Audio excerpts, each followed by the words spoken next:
HVAC Dean back on the scene, and if you hear your compressor turning off and on like this, it's usually because it's low on gas, so it's shutting off due to the low pressure switch when it runs below operational pressures, or it will be the high pressure switch when the compressor gets too hot and it locks out on thermal overload. And to check this, just throw your gauges on. As you can see with our pocket gauge on the unit, when it turns off, it goes below operational pressures.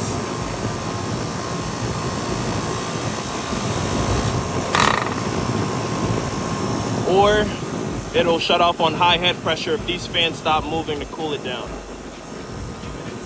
Follow me for more tips and tricks.